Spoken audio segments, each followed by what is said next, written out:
مفتی صاحب یہاں پر جب آپ کانپور آئے تو آپ کی جو شخصیت نمایاں ہوئی وہ ایک مفتی کے طور پر ہوئی.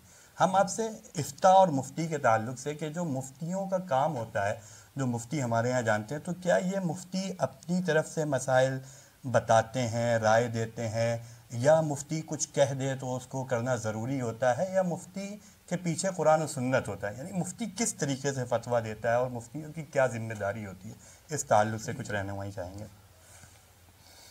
مفتی جو فتویٰ دیتے ہیں، فتویٰ کہتے ہیں اصل میں حکم شرعی جو کو ظاہر کرنا، یعنی جو مسئلہ درپیش ہوا ہے، جو واقعہ پیش آیا، جو کوئی صورتحال بنی ہے، تو کاروبار کا کوئی مسئلہ ہو یا تو جو مسئلہ پیش آیا ہے اس میں شریعت کیا کہتی ہے، شریعت کے حکم کو ظاہر کر دینا، یہ فتویٰ کہلاتا ہے. اور مفتی کی یہی ذمہ داری ہوتی ہے کہ وہ قرآن و حدیث کی روشنی میں پوچھنے والے کی رہنمائی کر دے کہ آپ کا جو مسئلہ ہے اس میں شریعت یہ کہتی ہے. مفتی اپنے پیٹ سے ایک مسئلہ بھی نہیں بنا سکتا، وہ تو گمراہ ہو جائے گا. مفتی کے نہیں رہے گا وہ تو خبتی اور قبطی کچھ اور ہو جائے گا. تو مفتی کا جو کام ہوا کرتا ہے وہ حکم شرعی کی رہنمائی کرنا. اس کے لیے چونکہ مشق وغیرہ کی جاتی ہے، تھوڑا سا کورس بھی پڑھا جاتا ہے، تو جو علماء وہ کورس کر لیتے ہیں ان کو مفتی کہا جاتا ہے، جو مشق کر لیتے ہیں کسی مفتیان کرام کے تحت میں. تو یہ مفتی اصل میں لفظ فتویٰ اس کو غیروں نے بہت بدنام کیا ہے. میں چھوٹا سا واقعہ سناتا ہوں. اسی کانپور میں مجھے نزلہ زکام کھانسی کا مرض رہتا تھا، ابھی بھی آواز کچھ ویسی رہتی ہے. تو ایک مشہور ڈاکٹر تھے، ابھی اس کا انتقال ہوا 2-4 مہینے ہوئے، سبھاش گرگ کے نام سے. تو میں ریجنسی میں ان کو جب دکھانے گیا، انہوں نے اسپیشل ہمارے بھائی ناصر صاحب ہیں، انہوں نے فیس بھی نہیں لی اور بہت اچھے طریقے سے دیکھا، تعارف بھی کرایا کہ یہ مفتی صاحب ہیں.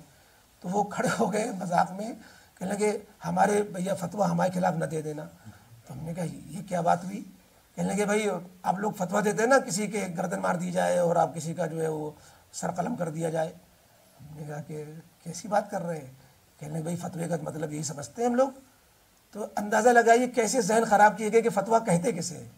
یعنی فتویٰ کوئی ایک ایسی چیز ہو گئی کہ وہ یا فتویٰ صادر ہو گیا، دیوبند نے فتویٰ دے دیا اور یہاں سے فتویٰ آ گیا. فتویٰ کو دوسرے لفظوں میں کہہ لیجیے جو مسئلہ سامنے آیا اس کا شریعت کیا کہتی ہے اس کو بتا دیا گیا، بس اتنی سی بات ہے. ہم نے ان سے کہا کہ نرے ہم تو یہ سمجھ رہے تھے فتویٰ کوئی ایسی جب کسی کا کچھ نقصان کرنا ہوتا ہے، کسی گھر کو اجاڑنا ہوتا ہے، کسی گردن مارنا ہوتی ہے تو مفتی اپنا فتویٰ دیتا ہے. ہم نے کہا نہیں، یہ ہم جس ملک میں رہ رہے ہیں وہاں تو مفتی کا ہی کام ہے ہی نہیں، کیونکہ اس ملک میں یہ سب اس کے جو شرائط ہیں اس میں یہ مفتی تو فتویٰ دے بھی نہیں سکتا. اس بنا پر فتوے کے بارے میں جو غلط فہمیاں ہیں لوگوں میں، وہ بہت زیادہ کنفیوز کر دیا ہے دشمنان اسلام نے. تو مفتی کا کام اتنا ہے کہ جو مسئلہ سامنے آئے اس کے بارے میں شرعی رہنمائی قرآن و حدیث سے کر دے.